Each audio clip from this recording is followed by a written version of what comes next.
Good morning dear students and friends. ನಮಸ್ಕಾರ ಸ್ನೇಹಿತರೆ ಮತ್ತು ವಿದ್ಯಾರ್ಥಿಗಳೇ. ನಿಮಗೆಲ್ಲ ಪೃಥ್ವಿರಾಜ್ ಇಂಗ್ಲೀಷ್ ಅಕಾಡೆಮಿಗೆ ಸ್ವಾಗತ ಸುಸ್ವಾಗತ. ಇವತ್ತಿನ ಒಂದು ವಿಡಿಯೋದಲ್ಲಿ ನಾವು ಏನು ಮಾಡ್ತಾ ಇದ್ದೀವಪ್ಪ ಅಂದರೆ ಟೀಚಿಂಗ್ ಆ್ಯಪ್ಟಿಟ್ಯೂಡ್ ಸೀರೀಸನ್ನು ಮಾಡ್ತಾಯಿದ್ವಿ. ಅಂದರೆ ಇದು ಎದಕ್ಕಾಗಿಯಪ್ಪ ಅಂದರೆ ನೆಟ್ಟು, ಕೆಸೆಟ್ಟು ಅಥವಾ set, C T E T ಮತ್ತು ಟಿ ಇ ಟಿಗೆ ಉಪಯೋಗವಾಗುವಂಥ ಒಂದು ವಿಡಿಯೋ ಇದು.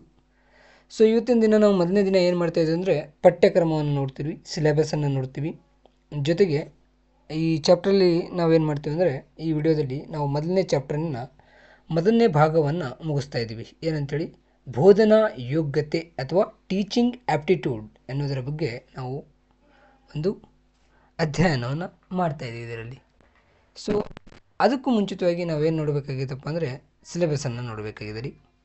ಸೊ ಪಠ್ಯಕ್ರಮವನ್ನು ನೋಡೋಣ್ರಿ. ಹೌದಾ, ಪಠ್ಯಕ್ರಮವನ್ನು ನೋಡೋಣ. ಮೊದಲನೇ ಘಟಕ ಅದರಲ್ಲಿ ಏನಿದೆ ಅಂದರೆ ಬೋಧನಾ ಯೋಗ್ಯತೆ ಅಥವಾ ಅಭಿರುಚಿ ಅಂಥೇಳಿ ಕರಿತೀವಿ ನಾವು. ಹೌದಾ, ಸೊ ಯೋಗ್ಯತೆ ಅಥವಾ ಅಭಿರುಚಿ ಅಂಥೇಳಿ ಕರಿತೀವಿ. ಹೌದಾ, ಸೊ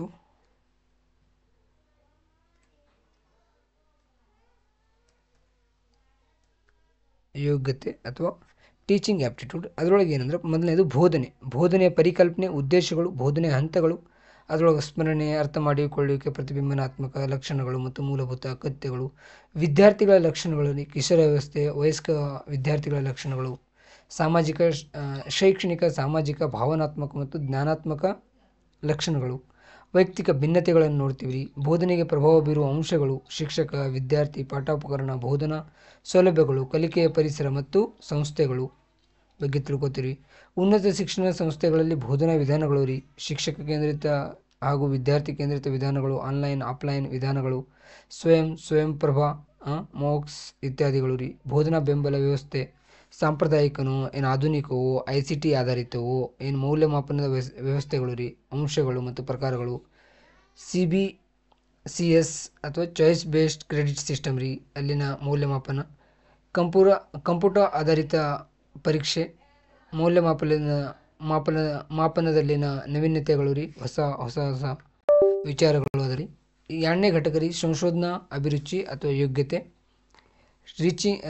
ರಿಸರ್ಚ್ ಆ್ಯಪ್ಟಿಟ್ಯೂಡ್, ಸಂಶೋಧನೆ ಅರ್ಥ, ಪ್ರಕಾರಗಳು, ಲಕ್ಷಣಗಳು, ಪಾಸಿಟಿವಿಸಮ್ ಮತ್ತು ಪೋಸ್ಟ್ ಪಾಸಿಟಿವಿಸ್ಟಿಕ್ ಸಂಶೋಧನಾ ದೃಷ್ಟಿಕೋನ ರೀ. ಸಂಶೋಧನಾ ವಿಧಾನಗಳು, ಪ್ರಾಯೋಗಿಕ ವಿಧಾನ ರೀ, ವರ್ಣನಾತ್ಮಕ, ಇತಿಹಾಸಾತ್ಮಕ, ಗುಣಾತ್ಮಕ ಮತ್ತು ಪ್ರಮಾಣಾತ್ಮಕ ವಿಧಾನಗಳು, ಸಂಶೋಧನೆ ಹಂತಗಳು ರೀ, ಥೀಸಸ್ ಮತ್ತು ಲೇಖನ ಬರವಣಿಗೆ, ವಿನ್ಯಾಸ ಮತ್ತು ಲೇಖನ ಶೈಲಿಗಳು, ಸಂಶೋಧನೆಯಲ್ಲಿ ITCTಯ ಬಳಕೆ, ಸಂಶೋಧನಾ ನೈತಿಕತೆ ಮತ್ತು ಮೂರನೇ ಘಟಕ ಏನರ್ಥ ಅಂದರೆ ಗ್ರಹಿಕೆ ಅಥವಾ ಕಾಂಪ್ರಹೆನ್ಷನ್.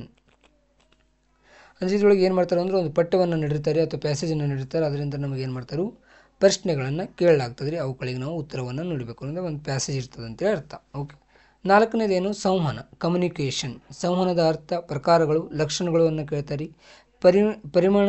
ಪರಿಣಾಮಕಾರಿ ಸಂವಹನಕ್ಕೆ ಏನೇನು ಅದಕ್ಕೆ ಮುಖ್ಯವಾಗಿರುವಂಥ ಅಂಶಗಳು ಮೌಖಿಕ ಮತ್ತು ಅಮೌಖಿಕ, ಅಂತರ್ಸಾಂಸ್ಕೃತಿಕ ಮತ್ತು ಗುಂಪು ಸಂವಹನ, ತರಗತಿ ಸಂವಹನ, ಸಂವಹನದಲ್ಲಿನ ಅಡೆತಡೆಗಳು, ಮಾಸ್ ಮೀಡಿಯಾ ಮತ್ತು ಸಮಾಜದ ಬಗ್ಗೆ ನಾವು ಇದರಲ್ಲಿ ತಿಳ್ಕೊತೀವಿ. ಐದನೇದು ಗಣಿತೀಯ ತಾರ್ಕಿಕತೆ ಮತ್ತು ಸಾಮರ್ಥ್ಯ, ಮ್ಯಾಥಮೆಟಿಕಲ್ ರೀಸನಿಂಗ್ ಆ್ಯಂಡ್ ಆಪ್ಟಿಟ್ಯೂಡ್, ತಾರ್ಕಿಕತೆಯ ಪ್ರಕಾರಗಳು, ಸಂಖ್ಯೆ ಸರಣಿ, ಅಕ್ಷರ ಶ್ರೇಣಿ, ಸಂಕೇತಗಳು ಮತ್ತು ಸಂಬಂಧಗಳು, ಗಣಿತ ಸಾಮರ್ಥ್ಯ, ಭಿನ್ನರಾಶಿ, ಸಮಯ ಮತ್ತು ಅನುಪಾತ, ಪ್ರಮಾಣ ಮತ್ತು ಶೇಕಡಾವಾರು, ಲಾಭ ನಷ್ಟ, ಬಡ್ಡಿ ಮತ್ತು ವಿನಾಯಿತಿ, ಸರಾಸರಿ ಇತ್ಯಾದಿಗಳ ಬಗ್ಗೆ ನಾವು ತಿಳ್ಕೊತಿದ್ರೊಳಗೆ. ಆರನೇದು ತಾರ್ಕಿಕತೆ, ಲಾಜಿಕಲ್ ರೀಸನಿಂಗ್ ರೀ, ವಾದ ರಚನೆ, ರೂಪಗಳು, ವರ್ಗ ವಾಕ್ಯಗಳ ರಚನೆ, ಮೂಡ್ ಮತ್ತು ಫಿಗರ್, ತಪ್ಪು ತಾರ್ಕಿಕತೆಗಳು, ಫಾರ್ಮಲ್ ಆ್ಯಂಡ್ ಇನ್ಫಾರ್ಮಲ್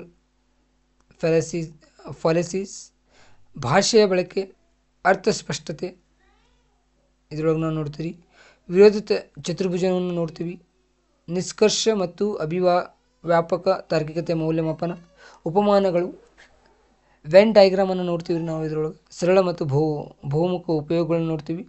ಭಾರತೀಯ ತಾರ್ಕಿಕತೆ, ಪ್ರಮಾಣಗಳು, ಪ್ರತ್ಯಕ್ಷ, ಅನುಮಾನ, ಉಪಮಾನ, ಶಬ್ದ, ಅರ್ಥಾಪತ್ತಿ, ಅನುಪಲಬ್ಧಿ, ಅನುಮಾನಗಳ ರಚನೆ, ವ್ಯಾಪ್ತಿ, ಹೇತುವ ಭಾಷೆಗಳು ಬಗ್ಗೆ ನೋಡ್ತೀವಿ ರೀ. ಘಟಕ 7ರಲ್ಲಿ ದತ್ತಾಂಶ ವಿಶ್ಲೇಷಣೆಯನ್ನು ನೋಡ್ತೀವಿ. ಡೇಟಾ ಇಂಟರ್ಪ್ರಿಟೇಷನ್ ಅಂತೇಳಿ ಕರಿತೀವಿ. ದತ್ತಾಂಶಗಳ ಮೂಲಗಳು, ಸಂಗ್ರಹ, ವರ್ಗೀಕರಣ, ಗುಣಾತ್ಮಕ ಮತ್ತು ಪರಿಣಾಮಾತ್ಮಕ ದತ್ತಾಂಶಗಳು, ಗ್ರಾಫಿಕಲ್ ಪ್ರತಿನಿಧಿಗಳು, bar chart, histogram, pi chart, table, line chart. ದತ್ತಾಂಶ ಅರ್ಥ ಮಾಡಿಕೊಳ್ಳುವಿಕೆ, ದತ್ತಾಂಶ ಮತ್ತು ಆಡಳಿತವನ್ನು ನೋಡ್ತೀವಿ ರೀ. 8ನೇ ಘಟಕದೊಳಗೆ ಏನು ನೋಡ್ತೀವಿ ಅಂದ್ರೆ ಮಾಹಿತಿ ಮತ್ತು ಸಂವಹನ ತಂತ್ರಜ್ಞಾನವನ್ನು ನೋಡ್ತೀವಿ. ಐ ಸಿ ಟಿ ಸಾಮಾನ್ಯ ಸಂಕ್ಷಿಪ್ತ ರೂಪಗಳು ಮತ್ತು ಪರಿಜ್ಞಾನಗಳ ಬಗ್ಗೆ ರೀ. ಇಂಟರ್ನೆಟ್, ಇಂಟ್ರಾನೆಟ್, ಇಮೇಲ್, ಆಡಿಯೋ ಮತ್ತು ವಿಡಿಯೋ ಕಾನ್ಫರೆನ್ಸಿಂಗ್, ಉನ್ನತ ಶಿಕ್ಷಣದಲ್ಲಿ ಡಿಜಿಟಲ್ ಉಪಕ್ರಮಗಳು ಮತ್ತು ICT ಮತ್ತು ಆಡಳಿತವನ್ನು ನೋಡ್ತೀವಿ ರೀ. ನೆಕ್ಸ್ಟು 9ನೇ ಒಂದು ಅಧ್ಯಯನದೊಳಗೆ ಅಥವಾ ಘಟಕದೊಳಗೆ ನಾವೇನು ನೋಡ್ತೀವಿ ಅಂದ್ರೆ ಜನ, ಅಭಿವೃದ್ಧಿ ಮತ್ತು ಪರಿಸರವನ್ನು ನೋಡ್ತೀವಿ. People, development and environment. ಅಭಿವೃದ್ಧಿ ಮತ್ತು ಪರಿಸರ, ಸಹಸ್ರಾಬ್ದಿ ಅಭಿವೃದ್ಧಿ ಗುರಿಗಳು, ಸ್ಥಿರಾಭಿವೃದ್ಧಿ ಗುರಿಗಳು, ಮಾನವ ಮತ್ತು ಪರಿಸರದ ಪರಸ್ಪರ ಸಂಬಂಧ, ಮಾನವೀಯ ಚಟುವಟಿಕೆಗಳ ಪರಿಣಾಮ, ಪರಿಸರ ಸಮಸ್ಯೆಗಳು, ಸ್ಥಳೀಯ, ಪ್ರಾದೇಶಿಕ ಮತ್ತು ಜಾಗತಿಕ, ವಾಯು, ನೀರು, ಮಣ್ಣು, ಶಬ್ದ, ತ್ಯಾಜ್ಯ, ಘನ, ದ್ರವ್ಯ, ಜೈವ, ವೈದ್ಯಕೀಯ, ಅಪಾಯಕಾರಿ, ತ್ಯಾಜ್ಯ, ಹವಾಮಾನ ಬದಲಾವಣೆ ಮತ್ತು ಅದರ ಸಾಮಾಜಿಕ, ಆರ್ಥಿಕ, ರಾಜಕೀಯ ಪರಿಣಾಮಗಳು, ಮಾಲಿನ್ಯಗಳ ಮಾನವ ಆರೋಗ್ಯದ ಮೇಲೆ ಪರಿಣಾಮಗಳು, ಪ್ರಕೃತಿ ಮತ್ತು ಶಕ್ತಿ ಸಂಪನ್ಮೂಲಗಳು, ಶೌರ್ಯ, ಗಾಳಿ, ಜಲ, ಭೂತಾಪ, ಜೈವ, ಅರಣ್ಯ, ಅದರ ಬಗ್ಗೆ ನೋಡ್ತೀವಿ. ಪ್ರಕೃತಿ ವಿಕೋಪಗಳು ರೀ, ತಡೆಗಟ್ಟುವ ಕ್ರಮಗಳು, ಪರಿಸರ ಸಂರಕ್ಷಣಾ ಕಾಯ್ದೆ 1986, ಹವಾಮಾನ ಬದಲಾವಣೆ ರಾಷ್ಟ್ರೀಯ ಕಾರ್ಯಯೋಜನೆ, ಅಂತಾರಾಷ್ಟ್ರೀಯ ಒಪ್ಪಂದಗಳು, ಮೊಂಟ್ರಿಯಲ್ ಪ್ರೋಟೋಕಾಲ್, ರಿಯೋ ಸಮ್ಮೇಳನ, ಜೀವ ವೈವಿಧ್ಯ ಒಪ್ಪಂದ, ಕ್ಯೋಟೋ ಪ್ರೋಟೋಕಾಲ್, ಪ್ಯಾರಿಸ್ ಒಪ್ಪಂದ, ಅಂತಾರಾಷ್ಟ್ರೀಯ ಸೌರ ಒಕ್ಕೂಟದ ಬಗ್ಗೆ ತಿಳ್ಕೊತೀವಿ. 10ನೇ ಅಧ್ಯಾಯದೊಳಗೆ ಅಥವಾ ಘಟಕದೊಳಗೆ ನಾವು ಉನ್ನತ ಶಿಕ್ಷಣ ವ್ಯವಸ್ಥೆ ಬಗ್ಗೆ ತಿಳ್ಕೊತೀವಿ. ಹೈಯರ್ ಎಜುಕೇಷನ್ ಸಿಸ್ಟಮ್, ಪ್ರಾಚೀನ ಭಾರತದಲ್ಲಿನ ಉನ್ನತ ಶಿಕ್ಷಣ ಮತ್ತು ಸಂಸ್ಥೆಗಳು, ಸ್ವತಂತ್ರ ನಂತರ ಭಾರತದಲ್ಲಿನ ಉನ್ನತ ಶಿಕ್ಷಣ ಮತ್ತು ಸಂಶೋಧನಾ ಬೆಳವಣಿಗೆ, ಸಾಂಪ್ರದಾಯಿಕ ಮತ್ತು ಅಸಾಂಪ್ರದಾಯಿಕ ಕಲಿಕಾ ಕಾರ್ಯಕ್ರಮಗಳು, ವೃತ್ತಿಪರ, ತಾಂತ್ರಿಕ ಮತ್ತು ಕೌಶಲ್ಯ ಆಧಾರಿತ ಶಿಕ್ಷಣ, ಮೌಲ್ಯ ಶಿಕ್ಷಣ ಮತ್ತು ಪರಿಸರ ಶಿಕ್ಷಣ, ಶಿಕ್ಷಣ ನೀತಿ, ಆಡಳಿತ ಮತ್ತು ವ್ಯವಸ್ಥಾಪನೆ ಬಗ್ಗೆ ನಾವಿಲ್ಲಿ ಅಧ್ಯಯನವನ್ನು ಮಾಡ್ತೀವಿ. ಸೊ ಇವತ್ತು ಮೊದಲನೇ ಒಂದು ವಿಡಿಯೋ ಆಗಿರೋದ ಕಾರಣ ಮೊದಲನೇ ಅಧ್ಯಾಯದ ಅಥವಾ ಘಟಕದ ಬೋಧನಾ ಯೋಗ್ಯತೆ ಅಥವಾ teaching aptitude by Ramesh sir ಇದನ್ನು ಒಂದು ಪ್ರಿಪೇರ್ ಮಾಡ್ಕೊಂಡಿರೋರಿ. ಸೊ ಇಲ್ಲಿ ಏನೇನು ಇರ್ತದಪ್ಪ ಅಂದರೆ ಈ ವಿಡಿಯೋದೊಳಗೆ ಇನ್ನು ಮುಂದಿನ ಭಾಗದೊಳಗೆ ನಿಮಗೆ ಏನೇನು ಸಿಗ್ತದೆ ಅಂದರೆ ಮೊದಲು ಒಂದು ಪರಿಕಲ್ಪನೆಯನ್ನು ಅಥವಾ ಒಂದು ಕಾನ್ಸೆಪ್ಟನ್ನು ತೆಗೆದುಕೊಳ್ಳಲಾಗ್ತದೆ ರೀ. ಅದರ ಬಗ್ಗೆ ಸಂಪೂರ್ಣವಾದಂಥ ಒಂದು ವಿವರಣೆಯನ್ನು ಇರ್ತದೆ. ಮತ್ತು ಕೊನೆಯಲ್ಲಿ ಅದಕ್ಕೆ ಸಂಬಂಧಪಟ್ಟಂತೆ ಹಿಂದಿನ ವರ್ಷದಲ್ಲಿ ಒಂದು ಪರೀಕ್ಷೆಯಲ್ಲಿ ಸೆಟ್ ಆಗಿರ್ಬೋದು ಮತ್ತು ನೆಟ್ ಆಗಿರ್ಬೋದು ಅದರಲ್ಲಿ ಕೇಳಿರ್ತಕ್ಕಂಥ ಪ್ರಶ್ನೆಗಳನ್ನು ಮತ್ತು ಸಂಭವನೀಯತೆ ಪ್ರಶ್ನೆಗಳು ಇನ್ನು ಮುಂದಿನ ಒಂದು ಪರೀಕ್ಷೆಗಳಲ್ಲಿ ಕೇಳಲಾಗುವಂಥ ಪ್ರಶ್ನೆಗಳನ್ನು ನಾವೇನು ಮಾಡ್ತೀವಿ ಲಾಸ್ಟಲ್ಲಿ ನಾವು ಅದನ್ನು ಡಿಸ್ಕಷನ್ ಮಾಡ್ತೀವಿ ಅನ್ನೋ ಭರವಸೆಯನ್ನು ನಿಮಗೆ ನೀಡುತ್ತಾ ಇವತ್ತಿನ ಒಂದು ಅಧ್ಯಯನವನ್ನು ಅಥವಾ ಘಟಕವನ್ನು ನಾನು ಪ್ರಾರಂಭ ಮಾಡ್ತಾಯಿದ್ದೀನಿ. ಅದರೊಳಗೆ ಮೊದಲನೇ ಘಟಕದೊಳಗೆ ಮೊದಲನೇ ಒಂದು ಪರಿಕಲ್ಪನೆ ಏನಪ್ಪ ಅಂದರೆ ಬೋಧನೆ. ಇಲ್ಲಿ ನಾವು ಏನೇನು ನೋಡ್ತೀವಿ ಅಂದರೆ ಬೋಧನೆಯ ಪರಿಕಲ್ಪನೆ, ಉದ್ದೇಶಗಳು, ಹಂತಗಳು, ಲಕ್ಷಣಗಳು ಮತ್ತು ಮೂಲ ಅವಶ್ಯಕತೆಗಳು ಎಂಬ ಒಂದು ಪರಿಕಲ್ಪನೆಗಳನ್ನು ನಾವಿಲ್ಲಿ ನೋಡ್ತೀವಿ. ಸೊ ಮೊದಲನೇದಾಗಿ ಬೋಧನೆಯ ಪರಿಕಲ್ಪನೆ, ಕಾನ್ಸೆಪ್ಟ್ ಆಫ್ ಟೀಚಿಂಗ್. ಅಂದ್ರೆ ಬೋಧನೆ ಅಂದರೆ ಏನು? ಬೋಧನೆ ಅಂದರೆ ವಿದ್ಯಾರ್ಥಿಗಳಲ್ಲಿ ಜ್ಞಾನ, ಕೌಶಲ್ಯ, ಮನೋಭಾವ ಮತ್ತು ಮೌಲ್ಯಗಳಲ್ಲಿ ಬದಲಾವಣೆ ತರಲು ಉದ್ದೇಶಿತ ಚಟುವಟಿಕೆ ಆಗಿದೆ. ಇದು ಉದ್ದೇಶಿತ ಚಟುವಟಿಕೆ ಆಗಿರೋದು. ಯಾವುದನ್ನು ಒಂದು ಬದಲಾವಣೆ ತರಲ್ರಿ? ಜ್ಞಾನದೊಳಗೆ ಅಂದರೆ ವಿದ್ಯಾರ್ಥಿಯ ಜ್ಞಾನದ ಮಟ್ಟದೊಳಗೆ ನಾವು ಬದಲಾವಣೆಯನ್ನು ತರಬೇಕು ರೀ. ಕೌಶಲ್ಯದೊಳಗೆ ನಾವು ಬದಲಾವಣೆಯನ್ನು ತರಬೇಕು. ಅಂದ್ರೆ ನಾಲೆಜು, ಸ್ಕಿಲ್ಲು, ಮನೋಭಾವ ಮತ್ತು ಮೌಲ್ಯಗಳಲ್ಲಿ ಮೊರಾಲಿಟಿಗಳಲ್ಲಿ ನಾವೇನು ಮಾಡಬೇಕಂದ್ರೆ ಬದಲಾವಣೆಗಳನ್ನು ತರಲು ಉದ್ದೇಶಿತವಾಗಿ ಒಂದು ಚಟುವಟಿಕೆಯನ್ನು ಕೈಗೊಳ್ಳೋದಕ್ಕೆ ನಾವೇನಂತೇಳಿ ಕರಿತೀವಿ? ಬೋಧನೆ ಅಂತೇಳಿ ಕರಿತೀವಿ. ಸೊ ನಿಮಗೆ ಎಕ್ಸಾಮ್ ಒಳಗೆ ಇದರ ಮೇಲೆ ಕ್ವಶನನ್ನು ಕೇಳುವಂಥ ಸಾಧ್ಯತೆ ಇರ್ತದೆ ಗೆಳೆಯರೆ. ಹಾಗಾಗಿ ಇಲ್ಲಿ ನೀವು ಭಾಳ ಲಕ್ಷ್ಯಗೊಟ್ಟು ನೋಡಬೇಕಾಗಿರೋದ್ರಿಂದ ಏನಪ್ಪ ಅಂದ್ರೆ ಈ 4 ಪದಗಳು ಅಂದರೆ ಏನ್ರಿ? ಜ್ಞಾನ, ಕೌಶಲ್ಯ, ಮನೋಭಾವ ಮತ್ತು ಮೌಲ್ಯ ರೀ. ಇವುಗಳಲ್ಲಿ ನಾವೇನು ಮಾಡಬೇಕು? ಬದಲಾವಣೆಗಳನ್ನು ತರಲು ಉದ್ದೇಶಿತವಾದ ಚಟುವಟಿಕೆ ಆಗಿರೋದ್ರಿಂದ ಉದ್ದೇಶಿತ ಚಟುವಟಿಕೆ ಆಗಿರೋದು ಯಾವುದಪ್ಪ ಅಂದರೆ ಅದು ಬೋಧನೆ ಅಂಥೇಳಿ ನಾವು ತಿಳ್ಕೊಬೇಕ್ರಿ. ಒಂದನೇದ್ದು. ಎರಡನೇದು, ಇದು ಕೇವಲ ಮಾಹಿತಿ ಹಂಚಿಕೊಳ್ಳುವುದಲ್ಲ. ಬೋಧನೆ ಅನ್ನೋದು ಕೇವಲ ಮಾಹಿತಿಯನ್ನು ಹಂಚಿಕೊಳ್ಳುವುದಲ್ಲ ರೀ, ವಿದ್ಯಾರ್ಥಿಗಳನ್ನು ಪ್ರೇರೇಪಿಸುವುದು, ಉತ್ತೇಜಿಸುವುದು ರೀ, ಮಾರ್ಗದರ್ಶನ ನೀಡುವುದು, ಸೃಜನಶೀಲತೆ ಚಿಂತನೆಗೆ ಉತ್ತೇಜನ ನೀಡುವುದು ರೀ. ಭಾಳ ಇಂಪಾರ್ಟೆಂಟ್ ರೀ ಇವು. ಪ್ರೇರೇಪಿಸುವುದು ಅಥವಾ ಉತ್ತೇಜಿಸುವುದು ರೀ, ಮಾರ್ಗದರ್ಶನ ನೀಡುವುದು, ಸೃಜನಶೀಲ ಚಿಂತನೆಗೆ ನಾವು ಏನು ಮಾಡಬೇಕಂದ್ರೆ ಉತ್ತೇಜನವನ್ನು ನೀಡುವಂಥದ್ದಾಗಬೇಕು. ಬೋಧನೆ ಅನ್ನೋದು ಏನೇನಿರ್ತಪ್ಪ ಅಂದರೆ ಅದರಲ್ಲಿ ಪ್ರಕ್ರಿಯೆಯಲ್ಲಿ ಶಿಕ್ಷಕ, ವಿಷಯ ಮತ್ತು ವಿದ್ಯಾರ್ಥಿ ಈ ಮೂರು ಅಂಶಗಳ ನಡುವಿನ ಪರಸ್ಪರ ಒಂದು ಪ್ರಕ್ರಿಯೆಯಾಗಿ ನಮಗೆ ಬೋಧನೆ ಕಂಗೊಳಿಸ್ತದೆ ರೀ. ಇದು ಬೋಧನೆಯ ಪರಿಕಲ್ಪನೆ. ನನಗನ್ಸಿದ ಮಟ್ಟಿಗೆ ನಿಮಗೆ ಇದು ತಿಳಿದದ ಅಂತೇಳಿ ಅಂದ್ಕೊಂಡು ನಾನೇನು ಮಾಡ್ತಾಯಿದ್ದೀನಪ್ಪ ಅಂದ್ರೆ ನೆಕ್ಸ್ಟ್ ಒಂದು ಪರಿಕಲ್ಪನೆಗೆ ನಾನು ಬರ್ತಾಯಿದ್ದೀನಿ. ಅದೇನಪ್ಪ ಅಂದರೆ ಬೋಧನೆಯ ಉದ್ದೇಶಗಳು, objectives of teaching R goals of the teachings. Okay, ಮೊದಲನೇದು ಜ್ಞಾನಾತ್ಮಕ ಉದ್ದೇಶಗಳು ಇರ್ತಾವೆ ರೀ, ಕಾಗ್ನಿಟಿವ್ ಆಬ್ಜೆಕ್ಟಿವ್ಸ್ ಅಂತೇಳಿ ಕರಿತೀವಿ ನಾವು ಇವನ್ನ. ಕಾಗ್ನಿಟಿವ್ ಅಥವಾ ಜ್ಞಾನಾತ್ಮಕ ಉದ್ದೇಶಗಳು. ಇದರೊಳಗೆ ಏನಿರ್ತದಪ್ಪ ಅಂದರೆ ಉದ್ದೇಶ ಏನಂದರೆ ಬುದ್ಧಿವಂತಿಕೆ ಬೆಳವಣಿಗೆ ಮೇಲೆ ನಾವು ಜಾಸ್ತಿ ಇಲ್ಲಿ ಏನು ಮಾಡ್ತೀವಿ,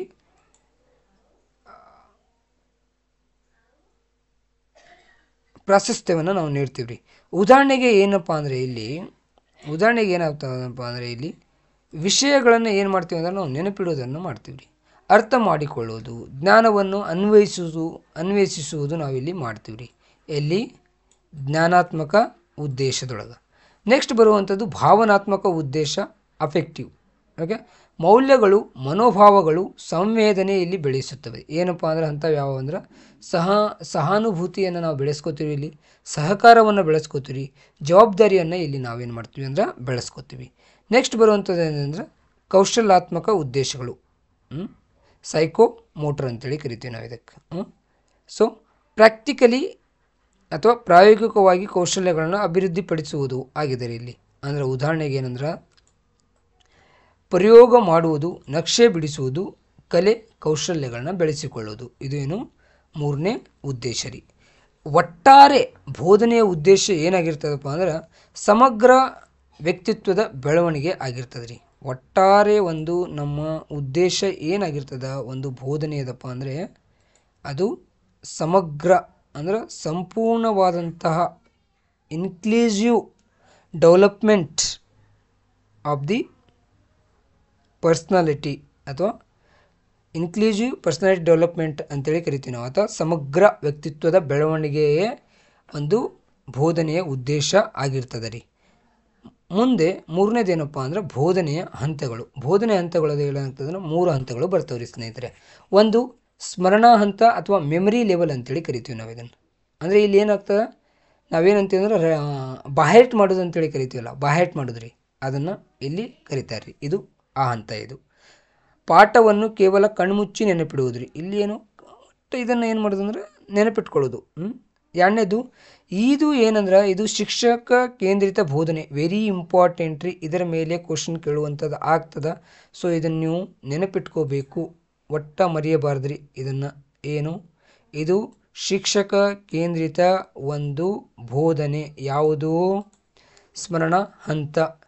ಉಪಯೋಗ ಎಲ್ಲಾಗ್ತದೆ ಅಂದ್ರೆ ಪ್ರಾಥಮಿಕ ಹಂತದಾಗ ಆಗ್ತದೆ ರೀ. ಇದು ಪ್ರಾಥಮಿಕ ಹಂತದ ಅಥವಾ ಪ್ರಾಥಮಿಕ ಶಾಲೆಗಳಿಗೆ ಆ ಮಕ್ಕಳಿಗೆ ಇದು ಏನಾಗ್ತದೆ? ಉಪಯೋಗ ಆಗ್ತದೆ. ಯಾವ ಹಂತ?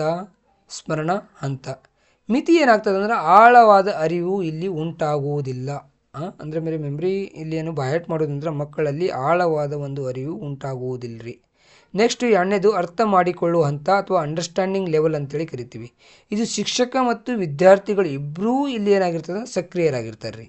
ಇಲ್ಲಿ ವಿದ್ಯಾರ್ಥಿಗಳೂ ಇಲ್ಲಿ ಏನು ಟೀಚರ್ಸ್ ಏನು ಸ್ಟಿಮ್ಯುಲೇಟಿಂಗ್ ಏನು ಕೊಡ್ತಾರೆ ಅಥವಾ ಉತ್ತೇಜನಕ ಅಥವಾ ಒಂದು ಏನು ಅವ್ರಿಗೆ ಎನ್ಕರೇಜ್ ಮಾಡುವಂಥದ್ದು ಏನು ಇದನ್ನು ಇರ್ತದಲ್ಲ, ಅದಕ್ಕೆ ವಿದ್ಯಾರ್ಥಿಗಳು ಸಹ ಇಲ್ಲಿ ಏನು ಮಾಡ್ತಾರೆ? ಅದಕ್ಕೆ ರೆಸ್ಪಾನ್ಸನ್ನು ಮಾಡ್ತಾರೆ, ಕ್ರಿಯೆಗೆ ಪ್ರತಿಕ್ರಿಯೆಯನ್ನು ನೋಡ್ತಾರೆ ಅಂತೇಳಿ ಅನ್ಬೋದು ಇದು. ಹಾಗಾಗಿ ಇಲ್ಲಿ ಇಬ್ಬರೂ ಸಕ್ರಿಯರಾಗಿರ್ತಾರೆ. ಎಲ್ಲಿ? ಅರ್ಥ ಮಾಡಿಕೊಳ್ಳುವ ಹಂತದಾಗ.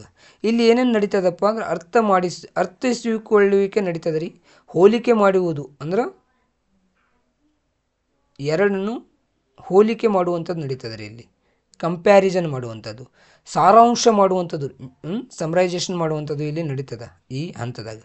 ಉದಾಹರಣೆಗೆ ಏನು, ಪ್ರಕ್ರಿಯೆಯ ಹಂತಗಳನ್ನು ವಿವರಿಸುವುದ್ರಿ, ಇತಿಹಾಸದ ಘಟನೆಯ ಅರ್ಥ ತಿಳಿಸುವುದ್ರಿ ಇಲ್ಲಿ ಆಗ್ತದೆ. ಮೂರನೇ ಹಂತ ಪ್ರತಿಫಲನ ಹಂತ ಅಥವಾ ರಿಫ್ಲೆಕ್ಟಿವ್ ಲೆವೆಲ್ ಅಂತೇಳಿ ಕರಿತೀವಿ.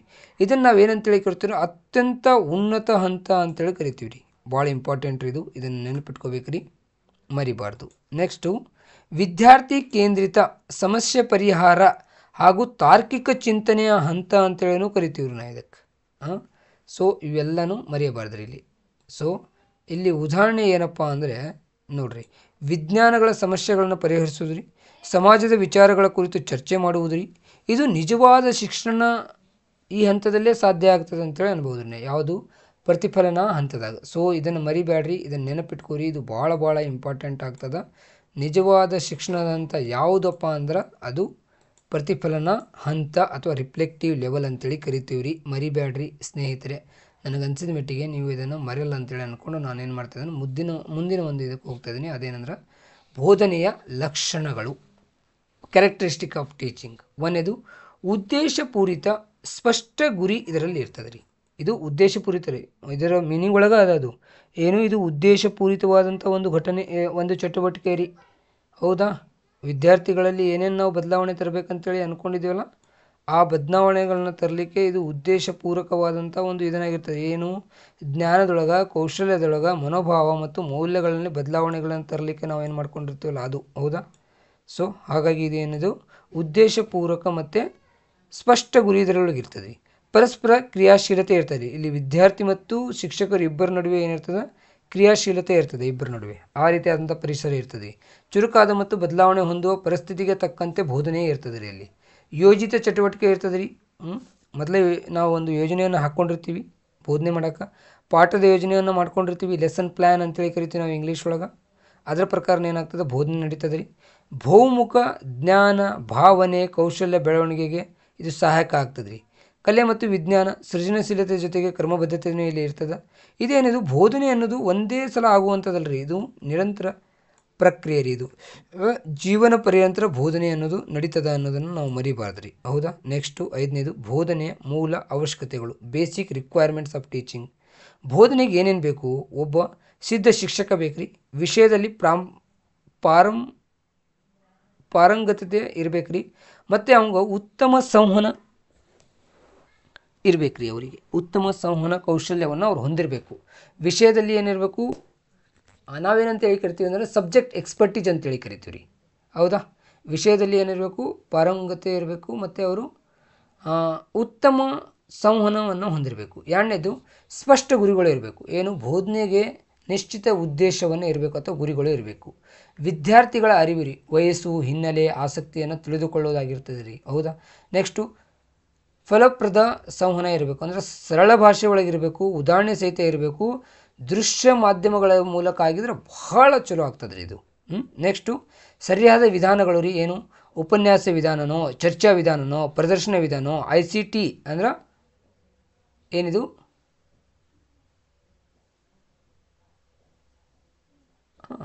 ನಾವಿದನ್ನು 9ನೇ ಒಂದು ಅಧ್ಯಯನದೊಳಗೆ ನಾವು ನೋಡ್ತೀವಿ ರೀ, ಸಂವಹನ ಕೌಶಲ್ಯಗಳು. ಹೌದಾ. ಸೊ ಆ ರೀತಿಯಾದಂಥ ಒಂದು ಏನಿರಬೇಕಂದ್ರೆ ನಮಗೆ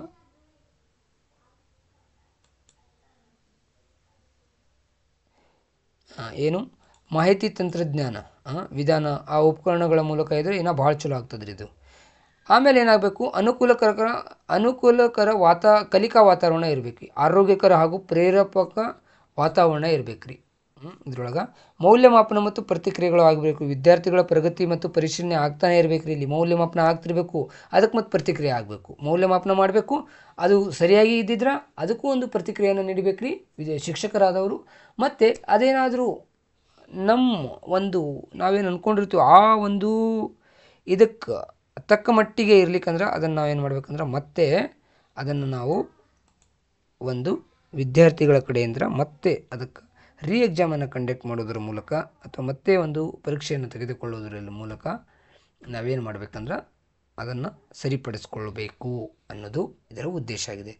ಸ್ನೇಹಿತರೆ, ನಾನು ಇವತ್ತಿಗೆ ಈ ವಿಡಿಯೋನ ಮುಗಿಸ್ತಾ ಇದ್ದೀನಿ. ಯಾಕಪ್ಪ ಅಂದರೆ ನೆಕ್ಸ್ಟ್ ವಿಡಿಯೋದೊಳಗೆ ಇದರ ರಿಲೇಟೆಡ್ಡು ಇದಕ್ಕೆ ಸಂಬಂಧಪಟ್ಟಂಥ ಏನು ಪ್ರಶ್ನೆಗಳು ಹಿಂದಿನ ವರ್ಷ ಕೇಳಲಾಗ್ತದೆ, ಇನ್ನು ಮುಂದೆ ಏನು ಕೇಳುವಂಥ ಪ್ರಶ್ನೆಗಳಿದಾವೆ ಅವುಗಳನ್ನು ಎಲ್ಲವನ್ನು ತೆಗೆದುಕೊಂಡು ಬರ್ತೀನಿ. ಅಲ್ಲಿವರೆಗೂ ನೀವೇನು ಮಾಡಿರಿ, ಇವತ್ತು ಬೋಧನೆ ಅಂದರೆ ಏನಂದರೆ ನಾವು ನೋಡ್ಕೊಂಡಿದ್ವಿ.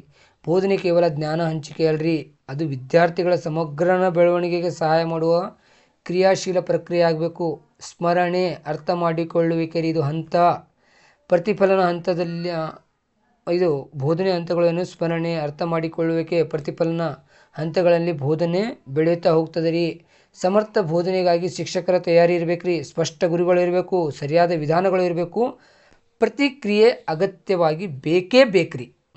ಈ ಒಂದು ಬೋಧನೆಯ ಒಂದು ಪರಿಮಾಣಾತ್ಮಕ ಅಥವಾ ಪರಿಮಾಣಾತ್ಮಕ ಒಂದು ಬೋಧನೆ ಆಗಬೇಕಂದ್ರೆ, ಪರಿಣಾಮಕಾರಿಯಾದಂಥ ಒಂದು ಬೋಧನೆ ಆಗಬೇಕಾದ್ರೆ ಇಲ್ಲಿ ಇವೆಲ್ಲ ಅಂಶಗಳನ್ನು ನಾವು ಗಮನದಲ್ಲಿ ಇಟ್ಕೊಂಡೇ ನಾವು ಬೋಧನೆಯನ್ನು ಮಾಡಿದ್ದೇ ಆದಲ್ಲಿ ಸಮಗ್ರ ಬೆಳವಣಿಗೆ ವಿದ್ಯಾರ್ಥಿಗಳಲ್ಲಿ ಸಾಧ್ಯ ಆಗ್ತದ ಅನ್ನೋದನ್ನು ಹೇಳ್ತಾ ನಾನು ಇವತ್ತಿನ ವಿಡಿಯೋವನ್ನು ಮುಗಿಸ್ತಾ ಇದ್ದೀನಿ ಸ್ನೇಹಿತರೆ. ಜೈ ಹಿಂದ್, ಜೈ ಕರ್ನಾಟಕ. ಇಷ್ಟೊತ್ತನ ವಿಡಿಯೋವನ್ನು ನೋಡಿದ್ದಕ್ಕಾಗಿ ತಮಗೆಲ್ಲ ತುಂಬ ಹೃದಯದ ಧನ್ಯವಾದಗಳು ಸ್ನೇಹಿತರೆ. ನಿಮಗೇನಾದರೂ ಸಂದೇಹಗಳಿದ್ದರೆ, ನಿಮಗೇನಾದರೂ ಅಭಿಪ್ರಾಯಗಳಿದ್ದರೆ ನಮಗೆ ಕಮೆಂಟ್ ಮಾಡಿರಿ. ನಾನು ಫಸ್ಟ್ ಪೇಪರ್ ಜೊತೆಗೆ ನಾನು ಪೇಪರ್ ಸೆಕೆಂಡನ್ನು ಕೆಲವೊಂದಿಷ್ಟು ಆಯ್ದ ಒಂದು ಸಬ್ಜೆಕ್ಟನ್ನು ನಾವು ಮಾಡಬೇಕಂತೇಳಿ ಅಂದ್ಕೊಂಡಿದ್ದೀನಿ. ನೀವು ಕಮೆಂಟ್ ಮಾಡಿರಿ, ನೋಡೋಣ. ಅದರ ಮೇಲೂ ನಾವು ವಿಡಿಯೋವನ್ನು ಮಾಡುವಂಥ ಒಂದು ಪ್ರಯತ್ನವನ್ನು ಮಾಡ್ತೀವಿ ಅಂತ ಹೇಳ್ತಾ ಮತ್ತೊಮ್ಮೆ ನಿಮಗೆ ಧನ್ಯವಾದಗಳನ್ನು ಅರ್ಪಿಸುತ್ತಾ ಜೈ ಹಿಂದ್, ಜೈ ಕರ್ನಾಟಕ ಮಾತೆ.